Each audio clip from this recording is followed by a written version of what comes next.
Hello दोस्तों, स्वागत है आप सभी का आपके अपने YouTube channel GS career academy में। आज है 12 जनवरी 2022 और आज की क्लास में हम डिस्कस करेंगे करंट अफेयर्स जो आपके एग्ज़ाम के लिए सभी ज़रूरी हैं। पहला है, जूनियर महिला हॉकी विश्व कप का आयोजन किस देश में किया जाएगा? तो इसका राइट आंसर हो जाएगा, इसका आयोजन साउथ अफ्रीका में किया जाएगा। इसका आयोजन कौन करवाता है? तो इसका आयोजन अंतर्राष्ट्रीय हॉकी फेडरेशन करवाता है। अंतर्राष्ट्रीय हॉकी फेडरेशन के अध्यक्ष कौन है? लियोनार्डो नीग्री। अंतर्राष्ट्रीय हॉकी फेडरेशन की स्थापना कब हुई थी? 7 जनवरी 1924 को हुई थी। इसके मुख्यालय की बात की जाए तो मुख्यालय है स्विट्जरलैंड का शहर है लौसाने, वहाँ इसका मुख्यालय है। पहले इसका आयोजन दिसंबर 2021 में होना था, तो ओमिक्रॉन की वजह से इसको स्थगित कर दिया गया था। साथ ही सब अफ्रीका में यह किस शहर में आयोजित किया जाएगा? पोस्ट फ्रोम एक जगह है, शहर है वहाँ का, तो वहाँ इसका आयोजन होगा। अभी 2022 में 2 अप्रैल से 13 अप्रैल के बीच यह विश्व कप का आयोजन होगा। आगे बात कर लेते हैं। अभी आपको पता होगा गोल्डन ग्लोब अवार्ड्स अनाउंस हो चुके हैं। पिछले करंट अफेयर की क्लास में हमने सभी गोल्डन ग्लोब अवार्ड्स के बारे में डिस्कस कर चुके हैं। तो एक क्वेश्चन ये बनता है कि हाल ही में गोल्डन ग्लोब अवार्ड पाने वाले पहले कोरियन एक्टर कौन है? तो राइट आंसर हो जाएगा ओ योंग सू। इनको पहली बार, अब ये पहले कोरियन एक्टर इनको यह अवार्ड मिला है। तो आपको ये ध्यान रखना है कि पहली बार कोरियन कौन से एक्टर हैं जिनको यह अवार्ड मिला है? ओ योंग सू। उनको यह अवार्ड उनकी नेटफ्लिक्स सीरीज स्क्विड गेम के लिए दिया गया है। बात की जाए और मेन अवार्ड्स की, तो बेस्ट पिक्चर में मिला है the power of the dog. Best director social picture में मिला है जेन कैंपियन को। बेस्ट एक्ट्रेस का अवार्ड मिला है निकोल किडमैन को। बेस्ट एक्टर का अवार्ड मिला है विल स्मिथ को। बेस्ट पिक्चर म्यूजिक और कॉमेडी में मिला है वेस्ट साइड स्टोरी को। साथ ही बेस्ट पिक्चर एनिमेटेड में मिला है ई कैंटो को। इस बार के गोल्डन ग्लोब अवार्ड्स को बॉलीवुड के कलाकारों ने बहिष्कार कर दिया है। तो आपको ये बता दें कि जो बॉलीवुड के मेन एक्टर हैं उन्होंने इसका बहिष्कार किया है। टॉम क्रूज ने अपने पुराने तीनों गोल्डन ग्लोब अवार्ड्स को वापस कर दिया है। आगे देख लेते हैं। हाल ही में दक्षिण अफ्रीका के किस खिलाड़ी ने अंतर्राष्ट्रीय क्रिकेट के सभी प्रारूपों से संन्यास की घोषणा की है? तो इसका राइट आंसर हो जाएगा क्रिस मॉरिस। क्रिस मॉरिस ने सभी प्रारूपों से संन्यास की घोषणा कर दी है। क्रिस मॉरिस की बात की जाए तो यह 2021 के आईपीएल में सबसे महंगे खिलाड़ी बने थे, जिनको राजस्थान रॉयल्स ने 16.25 करोड़ में खरीदा था। एक बात और आप जान लें कि अभी हाल ही में दक्षिण अफ्रीका के मौजूदा खिलाड़ी क्विंटन डी कॉक ने टेस्ट क्रिकेट से संन्यास ले लिया है। अभी आपको पता होगा भारत और दक्षिण अफ्रीका के बीच टेस्ट सीरीज चल रही है, तो पहला मैच इन्होंने खेला था, उसके बाद कुछ निजी कारणों से संन्यास की घोषणा कर दी थी। हाल ही में किस देश ने भारत की मदद से लग्जरी ट्रेन की सेवा शुरू की है? तो इसमें 4 ऑप्शन आपको दिख रहे होंगे, पाकिस्तान, बांग्लादेश, श्रीलंका, भूटान। तो इसका राइट आंसर हो जाएगा श्रीलंका।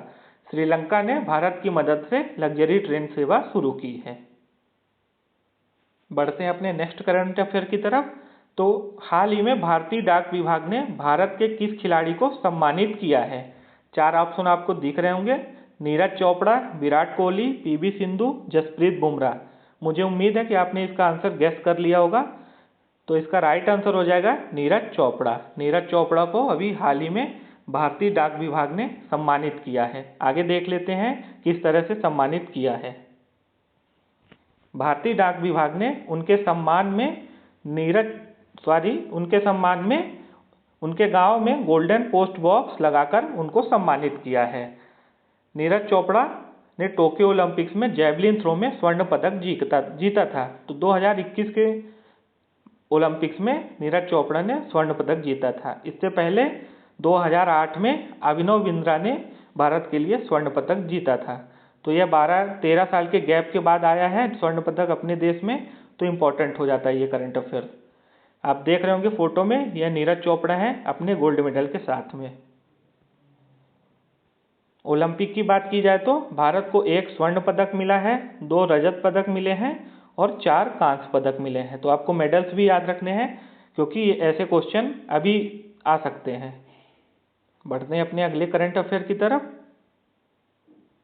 हाल ही में किस राज्य सरकार ने नेपाल सीमा के पास 4 गांव को राजस्व गांव घोषित किया है?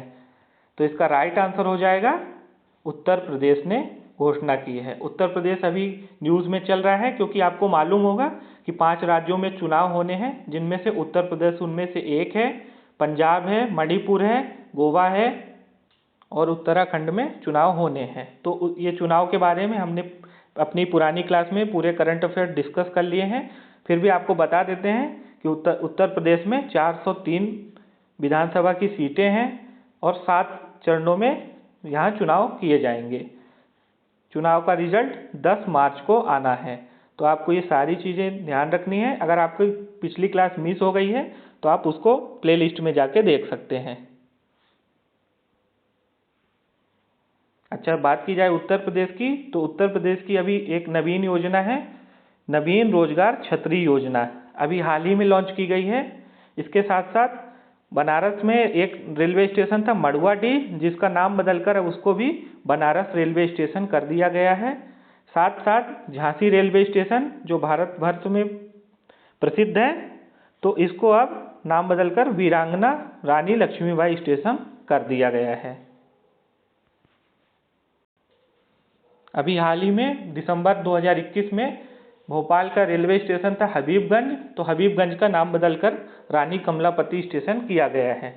साथ साथ बात की जाए तो DRDO ने उत्तर प्रदेश के पिलखुआ गांव में फायर सेफ्टी ट्रेनिंग सेंटर खोला है।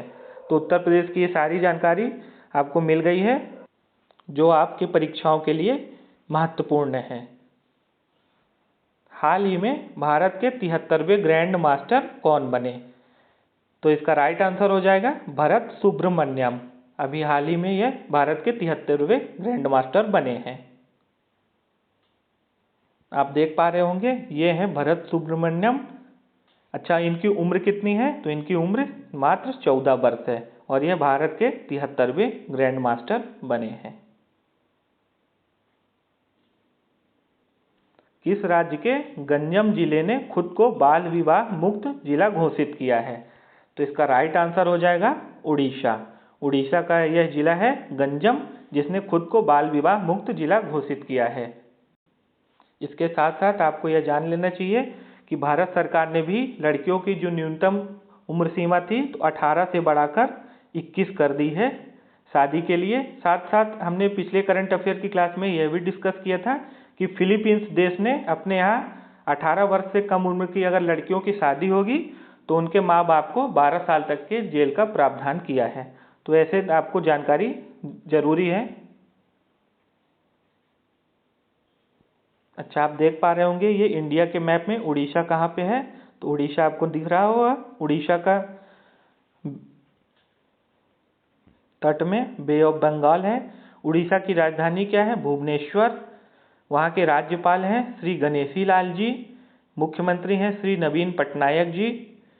उड़ीसा में जगन्नाथपुरी और कोणार्क मंदिर प्रसिद्ध हैं।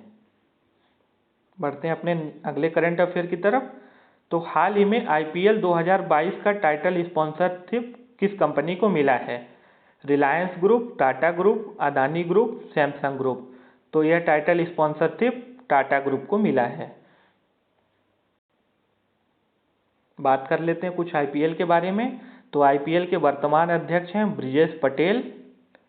IPL 2021 की विजेता टीम बनी थी चेन्नई सुपर किंग्स। इससे पहले IPL का टाइटल स्पॉन्सरशिप किसके पास था? तो यह बीबो कंपनी के पास था। अब 2022 में टाटा कंपनी को यह स्पॉन्सरशिप मिल गई है। अच्छा, टाटा ग्रुप के संस्थापक कौन है? तो सब जानते होंगे जमशेदजी टाटा। इसकी स्थापना 1868 में हुई थी और इसका मुख्यालय मुंबई में है।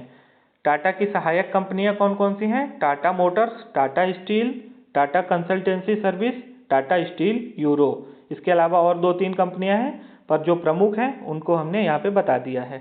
Tata Motors, Tata steel, Tata consultancy service और टाटा स्टील यूरोप। हाल ही में 11 जनवरी को किस महान भारतीय महापुरुष की पुण्यतिथि मनाई गई है? तो इसका राइट आंसर हो जाएगा लाल बहादुर शास्त्री। लाल बहादुर शास्त्री जी की अभी हाल ही में पुण्यतिथि 11 जनवरी को मनाई गई है। लाल बहादुर शास्त्री जी का जन्म 2 अक्टूबर 1904 को मुगलसराय में हुआ था। मुगलसराय उत्तर प्रदेश में है। वे हमारे देश के दूसरे प्रधानमंत्री बने थे। पहले थे पंडित जवाहरलाल नेहरू। लाल बहादुर शास्त्री जी को 1966 में भारत रत्न का सम्मान मिला था। उन्होंने अपने कार्यकाल के दौरान देश में दूध का उत्पादन बढ़ाने हेतु तो एक राष्ट्रीय अभियान चलाया था, जिसे बाद में श्वेत क्रांति के रूप में जाना जाता है। तो यह इम्पोर्टेंट है आपके लिए। श्वेत क्रांति के लिए लाल बहादुर शास्त्री जी ने अभियान चलाया था। Legends league cricket short form बोलते हैं LLC ने किस महिला क्रिकेटर को ऑल वीमेन मैच आधिकारिक टीम का एम्बेसडर नियुक्त किया है? तो इसका राइट आंसर हो जाएगा झूलन गोस्वामी। झूलन गोस्वामी को लीजेंड्स लीग क्रिकेट ने अभी हाल ही में महिला क्रिकेटर हैं, इनको ऑल वीमेन मैच का आधिकारिक ब्रांड एम्बेसडर घोषित किया है।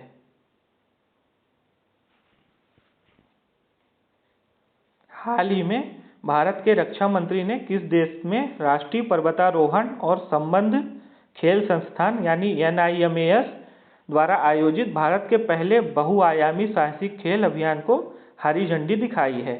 तो ये कहाँ है, कहाँ आयोजन होगा इसका? फ्रांस में। ये कहाँ आयोजित होगा? फ्रांस में। आपको जान लेना है।